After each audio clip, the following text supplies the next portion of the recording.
কিন্তু সোহাগ ভাই আরও যারা যারা সবাই ছিল তারা এত সুন্দর করে আমরা কাজটা করেছি, মানে এমন হতো যে পুরো টিমের একজনের প্রায়োরিটি মানে একজনের এফোর্ট 100% আর আরেকজনের এফোর্ট 80% তা ছিল না, সবার 110% এফোর্ট ছিল। So that is the main thing আমার এই পয়জনের টিমে।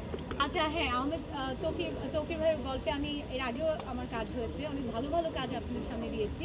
নরসুন্দরী একটা ভালো কাজ, অ্যান্ড আমাদের আরও অনেক ভালো একটা কাজের প্ল্যান ছিল যেটা চেঞ্জ হয়ে নরসুন্দরী হয়েছে, বাট এটা তো আমি আমার দর্শককে হতাশ করবো না, আমার মনে হয় ভালো লাগবে। আপু এই যে চুল আসলে এই কথাগুলি যদি একটু এখন যেহেতু পয়জন নিয়ে আছে একটু জাস্ট আচ্ছা সব সময় তো পাই না। আমার অভিজ্ঞতা ডিফারেন্ট, হয়তো অন্য কোনো ইন্টারভিউতে আরো ডিটেইলস বলবো, বাট আজকে একটু পয়জন হয়ে থাকতে চাই।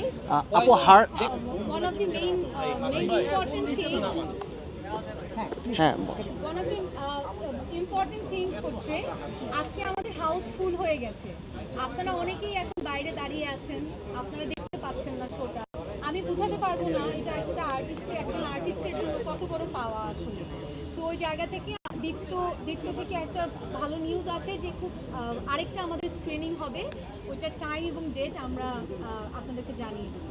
দীপ্ত প্লেতে কিভাবে দেখা যাবে? হ্যাঁ, আর তাছাড়া তো আপনারা দীপ্ত প্লে এখনই সাবস্ক্রাইব করে আপনারা তো 20 টাকায় দেখে ফেলছেনই, বিকজ অলরেডি রিলিজ হয়ে গেছে, রাইট? রিলিজ হয়ে গেছে। সো আপনারা চাইলে যারা ঘরে বসে দেখতে চান, স্ক্রিনিংয়ে না এসে আপনারা ঘরে বসেও দেখতে পারেন।